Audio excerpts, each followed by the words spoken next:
First off, I want to thank the brave men and women who work behind the wall. I want to thank them on a national level because their job goes unrecognized. How do they try to turn a guard? Well, correctional officer. Sorry, I apologize. But correctional officer. How you guys doing today? It's Anthony Gangi, host of Tier Talk. Today I want to discuss Inmate Counts. It came to me from a recruit who's currently in the academy that's really stressed out about doing his first count. And I'll tell you something, I kind of relate to him because I remember going to the academy and the first thing they said was, don't mess up that count. That count is the most important thing you will do in your career. So of course he's getting the impact of that, and he wants to know if we have any tips. Now, counts are done differently across the country. I'm just going to give my experience. If my experience applies, that's great. But if it doesn't, we have a community full of individuals who may been introduced to doing counts a little bit differently because the system they work for is a little bit different. So either way, he should be able to get a balanced response, whether it's from me or whether it's from the community. So I think this will be a pretty interesting topic. Now, guys, if you haven't, the show Tier Talks for you brave men and women that work in corrections. So please subscribe, interact, engage, comment, hit that bell. That bell's going to notify you every time I post a video. When we come back, we'll talk about Inmate Counts. I wanted to attend a university that had an intelligence program. I wanted to look at problems different. I wanted to increase my critical thinking abilities. AMU offered those avenues to expand. Obtaining your degree as an adult, you're actually paying yourself and investing in yourself. You can't put a dollar on it, it's priceless. It's something that can never be taken away from you. American Military University. Learn from the leader. All right, thank you guys for listening to our sponsor. So I know there's a little bit of a surprise here because I also have not just myself, but Russ. Russ, you there? I'm here. How you doing, Anthony? Good. I needed Russ because when I decided to do this topic, I realized that there may be two different formats here. There may be a computerized format, and I'm actually only familiar with the, I guess, paperwork, if you will. So what we're going to discuss now is kind of our experience in dealing with counts. This may not totally apply to how your facility operates, but I'm hoping that you get a gist of what it is we're trying to get across because, again, it's a little bit unique to each facility. So we're going to try our best to try to bring some common, I guess, components, if you will. But I will say this, and I think Russ agrees. We're definitely talking about two types of counts. An in count and an out count. So real quick, guys, we're talking about routine counts, not emergent counts, not like an automatic stand-up count. We're talking about routine counts where we just do it in the course of our day. There's set times, and that's just to ensure that we have the inmates that we're supposed to have. So I broke something down. I believe we have like an out count and an in count. Russ, could you explain the difference between them both? Sure. From my perspective, in what we did in California Department of Corrections was we had in counts and out counts. And in count was basically just considered that the inmate was at his station, he was at his bunk, in his cell, or in his dorm at his bunk, and he was counted on that precise spot. Now, an out count happened whenever an inmate was somewhere else. He might be in medical, he might be at his job assignment, wherever he was there, that officer in that particular location was responsible to enter his name into the computer so that it knew to take him out from the unit counts. And then at the time we would actually start the count, then that officer would count those inmates there. And it was sort of an automated process. This came along only in the last few years that I was in. But then at that point there, it was just real easy for us to just do a straight count, and everybody did an absolute head count, and everything was already entered into the computer, so the computer tracked everything, and it was pretty slick. It worked pretty good. All right, so Russ is a little bit more advanced than I am. What I'm familiar with is a little bit different, but again, just as important because I'm sure if the computer system fails, you're going to go back to the paperwork, correct? Yeah, and we did drills on that fairly regularly too. Usually, what we do at the start of any shift is we would print up a count so we knew where every inmate was supposed to be, and then through the day, if we gained inmates or lost inmates, we'd carry a running total on that too, so that at any particular time, if we lost the computers, we could still go back and go through the index card files and still manage to produce a document where we were able to account for every single inmate, and then be able to count them in place at that time. All right, now guys, the recruit that sent me the email, he has 100% validity to why to be nervous. Counts are so important. They're stressed right at the very beginning. It's something you do not want to mess up. Count can be very stressful. It can be very, very stressful, not just for the person taking the count, but also for the higher level who's got to receive that count and then obviously pass that count up to another level, because it doesn't just stop at the institution. It goes basically to a centralized count, and then eventually, I guess there's a higher clearance at that point. But either way, it starts from that frontline officer on that floor. A little side note, guys, when you're taking your count, make sure you're looking at IDs, you're looking at numbers, and if the IDs are faded and they're old, or the inmate just doesn't look like that anymore, maybe they have their hair longer, that's a good time to take note of that ID and have that inmate put a request in to change their ID. Would you agree with that, Russ?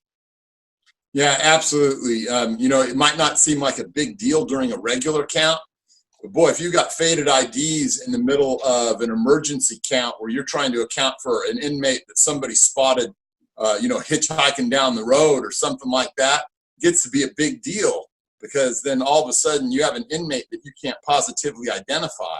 And then in the middle of your whole count, maybe this would be something that would be, helpful for the investigators that are, trying to find out where this guy's family lives, where he could be going, and yet we're still not sure of exactly who's missing at that point.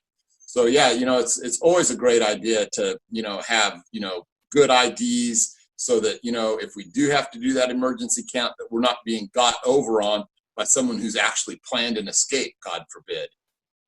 Now, guys, I agree, Russ, obviously 100%. Now, guys, when I first did my first count, my first day on the job, it was inside a unit. So basically the unit is the foundation for a count, which means that all the numbers feed off from your unit. So just as an example, if I had 120 inmates in my unit, I would report, let's say 120 inmates total on my unit. That's my census. 80 are here, and let's say 40 are out. Then the person that's the next level up, I guess you could say it's a shift commander, if you will, whoever's receiving the count, will then should have a list of where those inmates could be. And then they will ask you, okay, let's say food service, how many you got? Well, I got 10 out of food service. And then they would go down the list and you kind of cross-reference. You guys have to make sure, first off the bat, and I'll ask Russ this, the two things that made me nervous getting into this unit was not knowing the inmates, but more importantly, again, stressing about that count, is not knowing where they could be. That was very, very nerve-wracking for me, because I do not want to mess up this count at all. But the key for me to understanding how to balance the count was knowing if an inmate's not here, where could they be? Now, Russ, in California, when you're taking a count, and guys, counts, depending on when they're done, like if you're kind of at the end of third shift, beginning of first shift, or early morning hours, let's just say, you're starting the day. So you should know where your inmates are going. Sometimes it's a lot harder for that officer who's coming in midday, where the day's already started and the inmates are kind of spread out everywhere, and they have to kind of piece together the puzzle as to where these inmates could possibly be. Now, Russ, in California, outside of the unit, what other places could an inmate be at?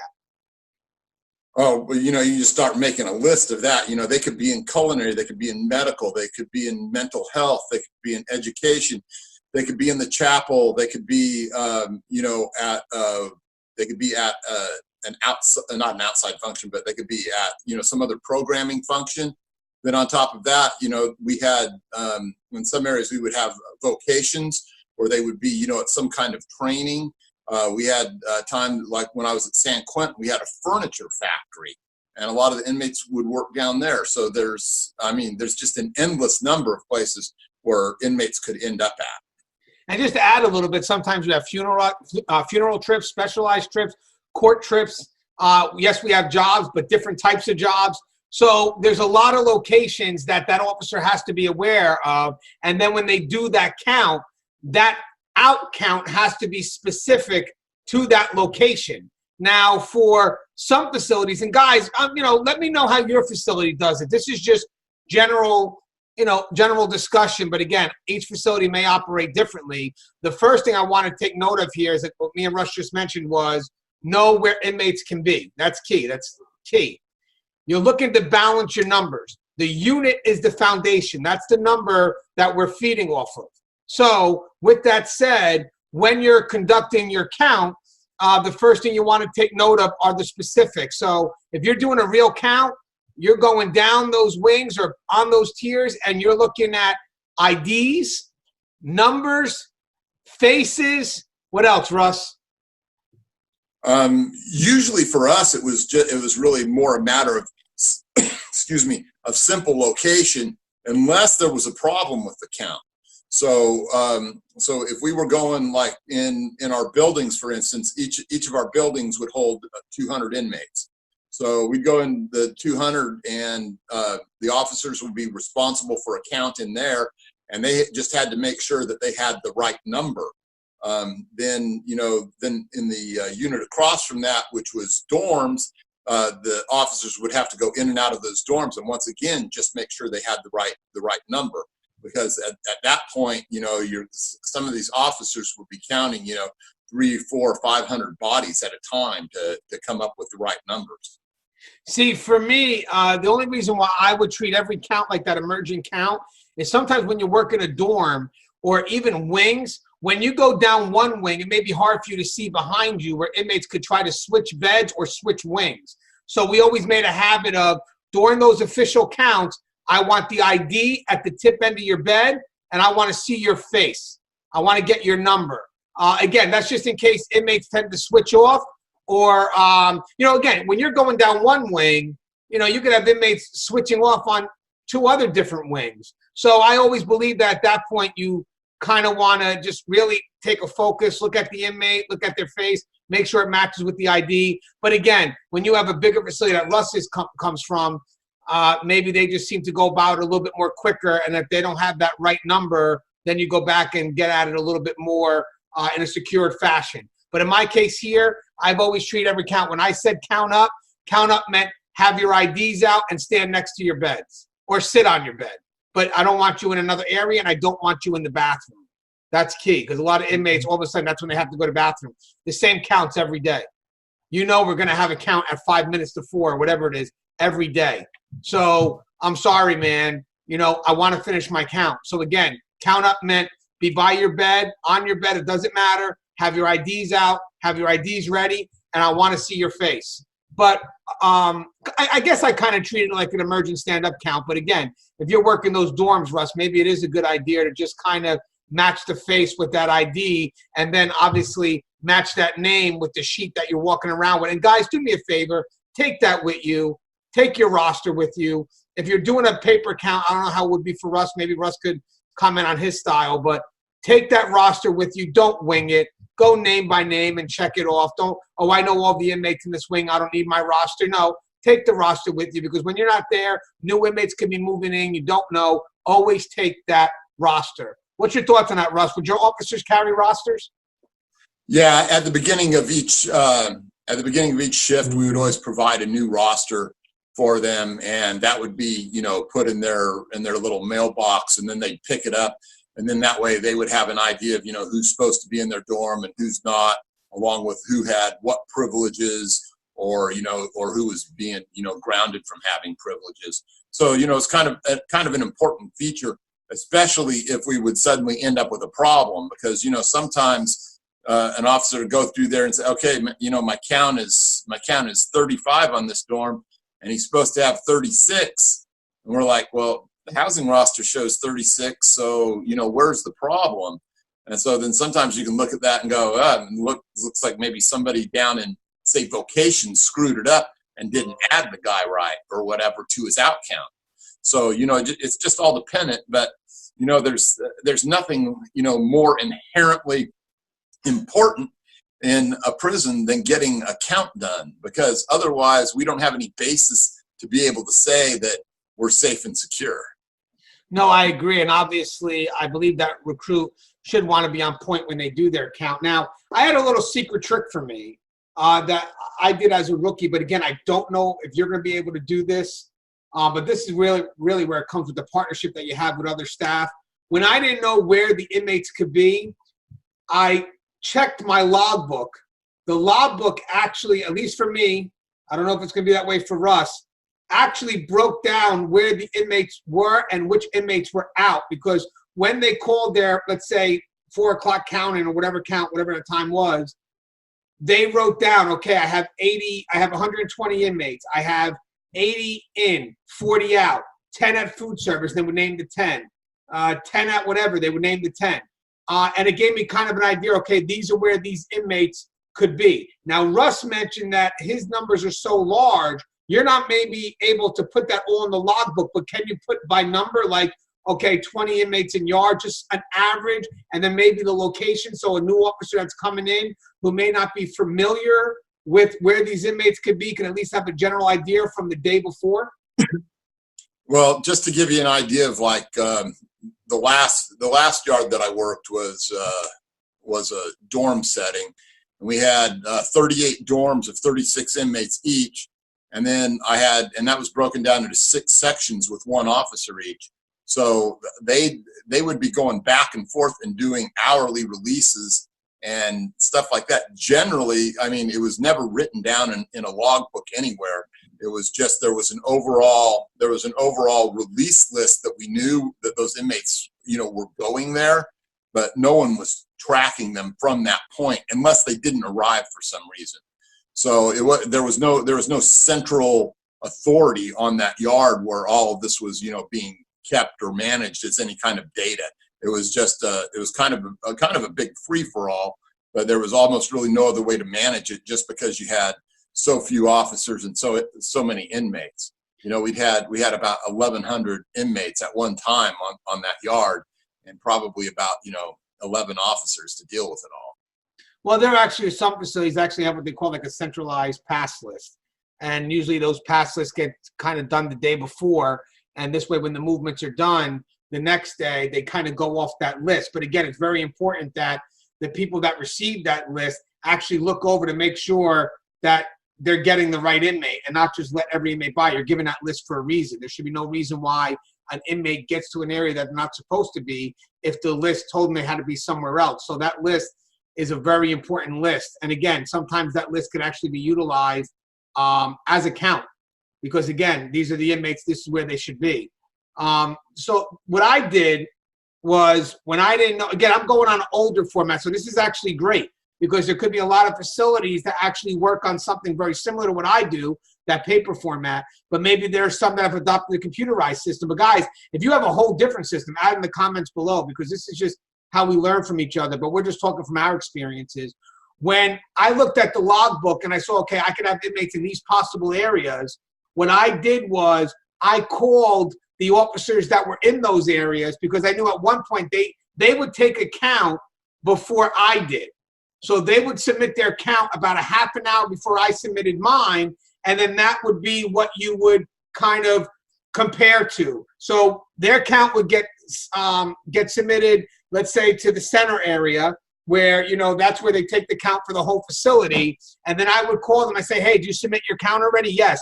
How many inmates do you have at food service in mine? I have 10. How many you have? Gangi, I have 10. Okay, what about, then I'll call another area. Hey, do you have any inmates of mine at the gate? Any on a court trip or any on a medical? No, I don't. Okay, good. So I know not to look there. And then what I would do is, that's actually pretty good, because now I know for a fact that they have 10 of my inmates. So I know for a fact that I should have 10. So it kind of helped me. Was it a little bit of a cheat? Yes, but it also, if there was a problem, we caught it before count. Like, hey, you told me you have 10. I only have 9. What's going on? So I thought it was very constructive. What I don't like is there were some senior officers that if I would call and say, hey, I was just asking, because remember, in this case, you're coming in on second shift. So the shift's already moving, already active. I may call, let's say, a gate, because the gate, inmates could come back at any time. So I would call the gate and let's say, hey, do you have any inmates of mine? And they just would hang up. You should know that already. And it's like, I'm just asking maybe to confirm. But at that point, maybe the inmate did come back. I don't know. And now I put the inmate on a gate count, but the inmate's actually in the hospital or in the infirmary or going through intake again. So I thought that partnership before I actually took my count was kind of helpful to me because it gave me a little bit of a cheat sheet for me to guide myself off of. And I knew I was on the same page with whoever was in that area where the inmates could be received at. Would you have any system like that in play where you would be able to call somebody to make sure they had your inmates? What we would do basically is you could call and check, but that would almost never be an issue unless something was wrong with the count, because those particular officers, like say it's the hospital officer for whatever reason, he's going to have, if there's going to be a count coming up within the 45 minutes or so, he's going to have entered all of those inmates into the computer, and then anyone can basically go in and see what's already there. There wouldn't be a real reason to call anyone up unless there was some sort of problem. Now, guys, we're talking about counts where the inmates aren't sent back. So there are some times where, like, if you have a yard, the yard's going to be sent back before you do an official count anyway. You're not going to be doing a count with the inmates in yard. But sometimes you may have to do a count when the inmates are at work, when the inmates are at the infirmary, when the inmates are in school. So those are the more controlled counts. So like Russ may not have to, yes, he needs to know the number of people in the yard. But again, when you call an official count, you're bringing the yard back in. You're not doing an official count with those inmates in the yard. No. After that would be a nightmare. Yeah, I just wanted to make sure people realize that. I want to add that. I'll tell you what, I've actually done nightmare scenarios like that, though, where we had, I had one particular time where we had a building that flooded, and we had to move all of the inmates out of the building into another building and have them on the floors instead of in the cells.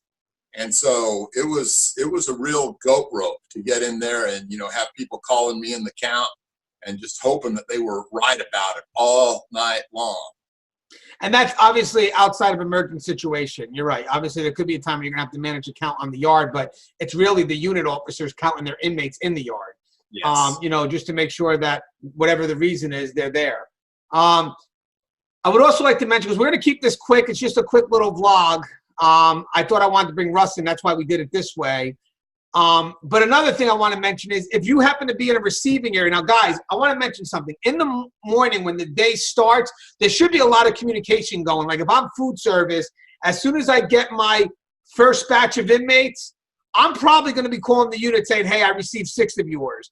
I have 6. I got 6. I always think that communication should happen. I don't think that should be lost. So if you're in a receiving area where you're taking note of of those inmates coming in, I think you should give a courtesy call to your unit, the unit office of the inmates you're coming from, and let them know, I got 6 of your inmates or I got 12 of your inmates, because every time you're looking for an inmate, you call the unit first. It's the unit that's responsible for where that inmate is. So let's say, for example, I have an inmate out at food service, my unit, right? Inmate's out at food service, and I get a phone call from classification because the inmate has to be at a classification meeting. I'm not going to tell the person calling me to call food service. That's not their job. It's my job.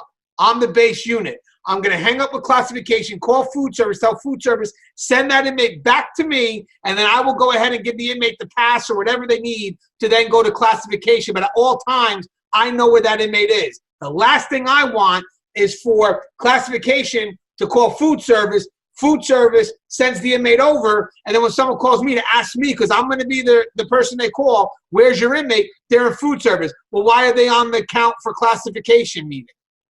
Right, Russ? I mean, that base unit is the one that's in charge of that. Yeah, back in the older days before we came across when we had just minimal computer services and stuff, that was a lot bigger issue. There were a lot of inmates who would get, lost in the midst of the shuffle. And sometimes it took a little while to be able to hunt it all down. And it usually came back, that some staff member had forgot to put them on or had already added the inmate on and to their count and then sent them somewhere else. And then they got, doubled up at whatever place they ended up at. the newer computer system that we got, a lot of that's, is in the past, thankfully, because I think that the computers allowed us to be a lot more secure with what we do and a lot less prone to screwing up. Yeah, I like the fact that we had this conversation, because what's great about it is we're talking about where we're at with how counts are done now through technology. But just in case technology fails, we have another system in play that has been pretty successful. But again, when you have those larger numbers, maybe that computer system could help. But computers do go down. Now, real quick, and we can end on this. If you happen to be in the area that receives the inmate, where I guess you can call it a pre-count, because you should be the one that submits your count first, because that's the count that the shift commander is going to need to utilize to compare, or whoever takes your count, to compare the unit numbers to what's out. So again, what I used to do is half an hour before the regular count, or maybe a little before that, you call all the inmates in that area, you walk through, make sure they're all where they're supposed to be. You do that official count, but now you don't clear anything until you call the units and say, hey, listen, I got 6. That's what's on my list. I have 6 here. Is that good? Yes. And then whatever other units you got to call. Once you call the units, they kind of confirm, then I'm pretty confident with my pre-count, and I'll go ahead and clear those inmates, because they're still going to be moving during that count because they're working, but then I'll go ahead and submit my count sheet in. Then once that happens, usually around within a half an hour, depending on how your facility operates, then you have the real count. But I'm pretty good that my area is good, because I spoke to the officer in that area and we went over the specifics, which inmate you got, what number they got. There's a lot of different Smiths, so you better make sure that number is correct. And I'll tell you something, guys. You could have a shift commander who is zero tolerance, and when you make a mistake, they're not going to tell you what that mistake is. They're just going to say, you better call back.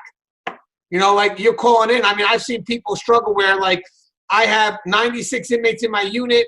I have 13 out and 82 in. And you're thinking, like, the shift commander knows that number's 1 off.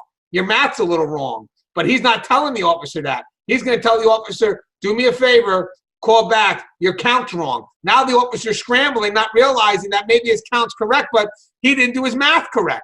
96 minus 13 is not 82. It's 83. But this officer's scrambling around trying to figure out, like, what's going on? Am I missing an inmate? Is the number wrong? Whatever it is. And then they find out when a sergeant winds up having to come in, dude, what's 83 plus 13? It's 96. Call your count again. Then you call, I'm sorry, 96 in. I'm sorry, I got a total pop of 96, 83 in and 13 out. Okay, name the 13 and where they at. Oh, so again, you have those shift commanders that are very specific. You better make sure those numbers are correct, the names are correct, the locations are correct, and double check everything before you call it in. Double check everything and double check your math. A lot of us are not that good at math. It's true. Yeah, that can be it. It's sometimes they're not taking, any kind of guff from you, and your count has to be dead on. I had a early on in my career where I wasn't at fault, but I was 17 inmates light, and they assured me that they were going to write me up, and because I was on probation, that I was going to be fired. Never got an apology on that one, because my original count was the count that I stuck with, and it just turned out that those 17 inmates were in, of all places, visiting. And the count sergeant, he never bothered to apologize. But count, it's the most important thing that we do, kind of, in a way. And, especially when you think about, we can't let anyone escape, and we can't let anyone commit suicide. So if you're going to lose your job in any way, it's a good chance it could be over something happening with a count. You've got to be on that. Yeah, before we have our final thoughts, actually, you're 100% correct. I just want to tell people, when that count's messed up, it's either going to be the unit count or the pre-count. That's why it's good to always have your T's crossed, your I's dotted. So that communication, I think, is a must. At least it was for me. Again, I don't know. But if you guys have some secrets, tell us. Put it in there. I'm curious how your counts are conducted. But again, we kind of did a little general discussion, maybe a computerized and also a paperwork format. And I thought we kind of covered some basics. But again, this just opens the dialogue. I'm sure you guys can add a lot more that can complement it. Hey, Russ, any final thoughts on count? Just when you're out there, you're counting these guys, make sure that they're alive, make sure that it's not a mannequin in that bed there, because there's nothing worse than finding out that you've screwed up and you've allowed someone to escape into the community. You know, especially, you know, the nighttime counts where there's not a lot going on. You have nothing better to do than to make sure that you got it right. And you know what, if you're on night shift forever and ever over a period of 5, 10, 15, 20 years, at some point you're going to come across a dead body. You better make sure that you catch it at that moment in time. There's no reason not to. Russ, 100%, man. Guys, counts are very seriously, I believe. I understand when the recruit's saying that they're stressing it. It's a stressful situation. It could be a stressful situation, especially when you happen to be missing an inmate. So with that said, take count seriously, know where the inmates could possibly be, communicate with the staff that's in the receiving area at all times, just to make sure inmates are from point A to point B. And I think that if we have the dialogue with each other, there's really no way we can mess up a count. Also, by keeping that dialogue going, we're catching problems earlier than as opposed to waiting for the count to finally happen and realizing that the problem we had was probably about an hour ago. So again, it's all about communication at this point, and double check your numbers. Double check the specifics. As always, guys, the show is Tier Talk. If you haven't, please subscribe, interact, engage, comment, hit that bell. That bell will notify you every time I post a video. Guys, don't forget, Tier Talk will have live Q&As every Monday night at 8 p.m. Eastern Standard Time, and also 2 uploads a week every Wednesday and Friday. Expect new content. As always, guys, stay safe.